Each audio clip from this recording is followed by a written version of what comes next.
Keep dancing all night long. You shake that, I just two step. I love the way you move that. DJ just play my song. We'll keep dancing all night long. You shake that, I just two step. I love the way you move that. DJ just play my song. We'll keep dancing all night long.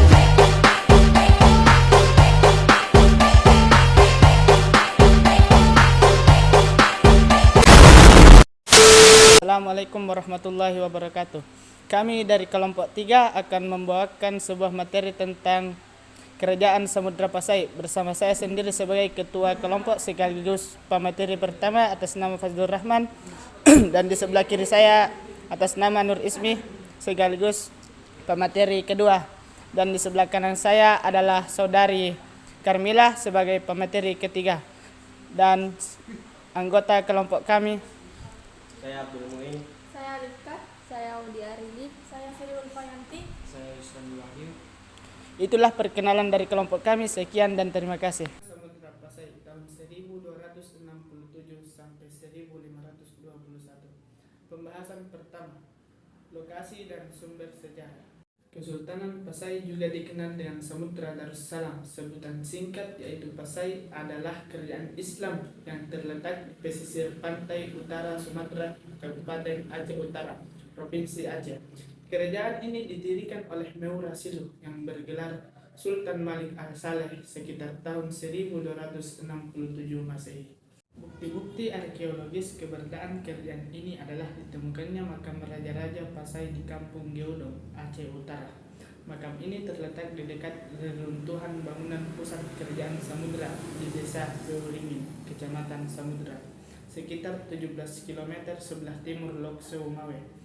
Di antara makam raja-raja tersebut terdapat nama Sultan Malik Al-Saleh, Raja Pasai pertama.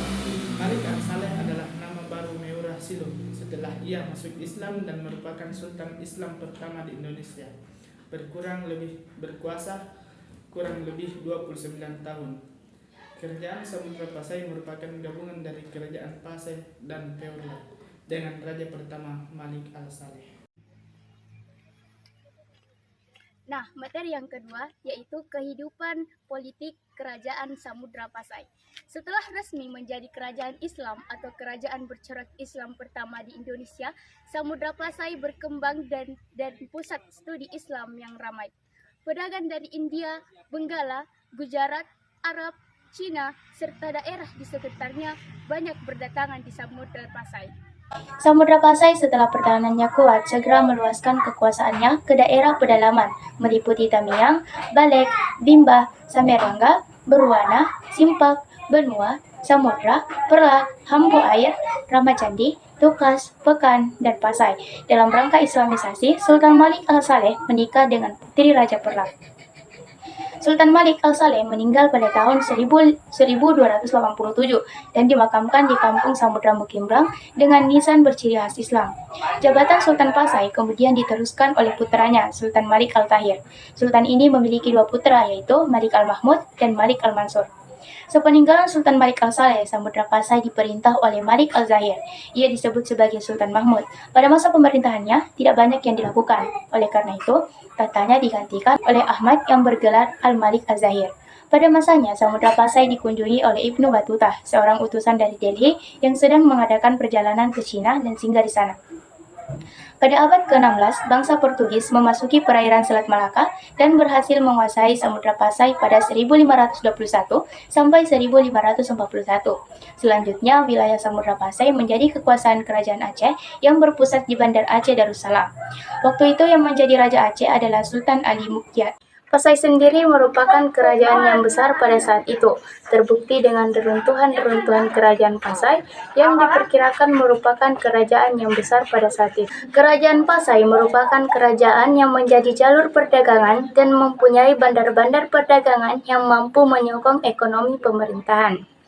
Sebagai suatu kerajaan, pastilah Pasai mempunyai pemimpin pemerintahan, yaitu yang pertama Sultan Malik Al-Saleh atau Meura Siluh yang memerintah pada 1270 sampai 1297 Masehi. Yang kedua, Sultan Muhammad Malik Az-Zahir yang memerintah pada 1297 sampai 1326 Masehi. Yang ketiga, Sultan Muhammad Malik Az-Zahir yang memerintah pada 1346 sampai 1383 Masehi. Yang keempat, Sultan Zain al-Abidin Malik Az-Zahir yang memerintah pada 1383 sampai 1405 Masehi. Yang kelima, Sultanah Narisha yang memerintah pada 1405 sampai 1412 Masehi. Yang keenam, Abu Zaid Malik Az-Zahir yang memerintah pada 1412 Masehi. Dan yang ketujuh, Mahmud Malik Az-Zahir yang memerintah pada 1513 sampai 1524 Masehi. Kembali ke masa awal kerajaan Pasai ini tergolong tidak begitu terlihat. Selain itu, perkembangan kerajaan ini bersifat perlahan-lahan. Walaupun begitu, mata uang telah dikenal di kerajaan ini sejak pemerintahan Sultan Malik As-Saleh yang dinamai mata uang dirham, yang juga dikenal sebagai mata uang negara Arab pada saat itu. Yang kedua, kehidupan ekonomi Kerajaan Samudra Pasai. Kehidupan ekonomi masyarakat di Kerajaan Samudra Pasai berkaitan dengan perdagangan dan pelayaran. Hal itu disebabkan karena letak Kerajaan Samudra Pasai yang dekat dengan Selat Malaka, yang menjadi jalur pelayaran dunia saat ini. Samudra Pasai memanfaatkan Selat Malaka yang menghubungkan Samudra Pasai dengan Arab, India, dan Cina. Samudra Pasai juga menyiapkan bandar-bandar dagang yang digunakan untuk menambah perbekalan untuk berlayar selanjutnya, mengurus masalah perkapalan, mengumpulkan barang dagangan yang akan dikirim ke luar negeri, dan menyimpan barang dagangan sebelum diantar ke beberapa daerah di Indonesia. Yang ketiga, kehidupan sosial budaya Kerajaan Samudra Pasai. Yang pertama dari segi agama, yaitu agama Islam. Agama Islam di Kerajaan Samudra Pasai diperkenalkan oleh seorang ulama dari Arab yang bernama Syekh Ismail Al-Qadi pada abad ke-13. Pada saat itu, Raja Kerajaan Samudra Pasai yang bernama Sultan Malik As-Saleh telah memeluk agama Islam dan membuat agama Islam sebagai agama resmi di pemerintahannya. Yang kedua, dari segi sistem pemerintahan. Sistem pemerintahan di Kerajaan Samudra Pasai bercorak Islam. Raja sebagai pemimpin tertinggi dianggap sebagai penguasa yang mendapatkan kekuasaan dari Allah. Para pejabat diangkat sebagai kualifikasi dan kemampuan mereka. Hukum di Kerajaan Samudra Pasai didasarkan pada hukum Islam, yang dikenal sebagai hukum syariah. Hukum syariah diterapkan dalam hal-hal seperti pernikahan, perceraian, dan perdata. Selain itu, ada juga hakim yang bertugas menyelesaikan perselisihan antara masyarakat. Yang ketiga, dari segi kehidupan sosial. Kehidupan sosial di Kerajaan Samudra Pasai sangat dipengaruhi oleh agama Islam. Banyak orang Aceh yang mempraktikkan ajaran Islam dalam kehidupan sehari-hari.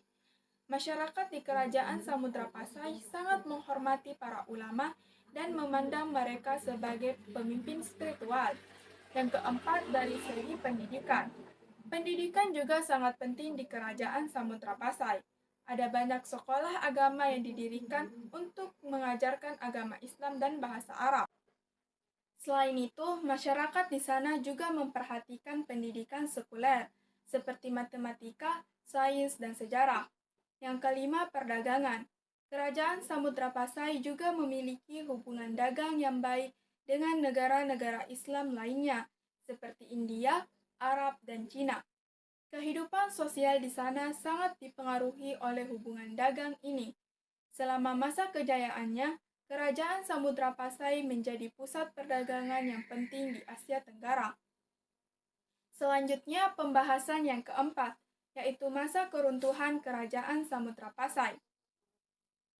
Kerajaan Samudra Pasai mulai mengalami keruntuhan di bawah raja terakhir Kerajaan Samudra Pasai, yaitu Sultan Zainal Abidin IV atau 1514 sampai 1517. Penyebab runtuhnya Kerajaan Samudra Pasai dipengaruhi oleh dua faktor, yaitu faktor internal dan faktor eksternal. Yang pertama, faktor internal, yaitu konflik keluarga kerajaan yang mulai terjadi pada akhir abad ke-14.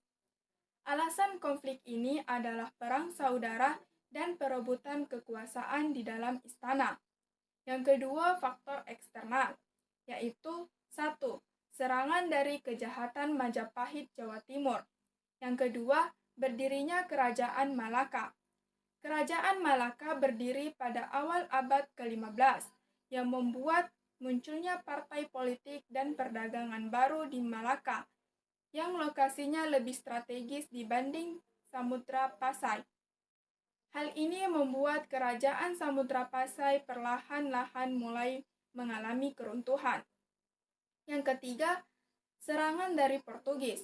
Serangan dari Portugis dilaksanakan pada awal abad ke-16. Bismillahirrahmanirrahim. Assalamualaikum warahmatullahi wabarakatuh. Demikianlah informasi dari kelompok kami. Apabila ada kekurangan mohon dimaafkan dan dimaklumi.